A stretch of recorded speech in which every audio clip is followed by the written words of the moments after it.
pag sa startup, pagbubuta pa lang, pindutin nyo po yung delete ilang times, tapos mapupunta kayo dyan sa CMOS. So, left side, save exit, baba or taas lang. Tapos, hanapin nyo po dyan yung SanDisk, partition 1 SanDisk. Yan. Enter. Yan yung hard drive, no? Apa. Enter nyo lang and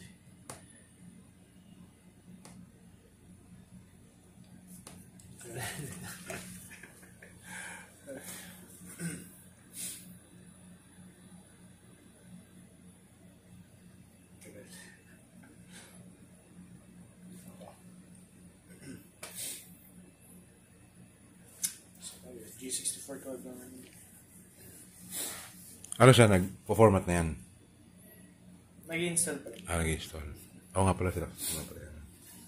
Mamaya pa yung format. Sabihin, kahit may naka-install na, pag nag-reinstall ka, automatic, i-replace niya. Ito na po siya. So, install na. Setup is starting.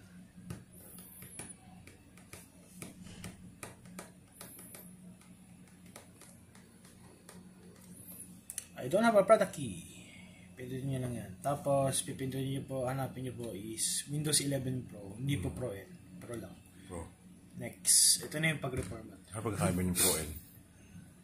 Quality po lang. Basta Pro lang po. Accept. Next.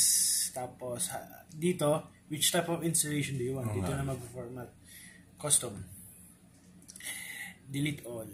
Okay. Yung unallocated space, yun na po yung free space nyo. Mas mabilis nga pag ganyan, no?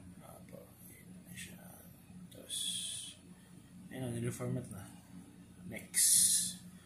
Yun na, maghintay ka dyan. Yun na. So, didelete mo pa rin naman ng ano nun? Yun na pala, delete na. Basically, nag-install ka na lang pa ng Windows 11. Pero pag sa ordinary, bago ka mag-delete, dapat naka-backup na yung ano mo nun, files mo. Ganun talaga yung normal, pero ganito yung sa atin. Pero since wala naman naman, From the start.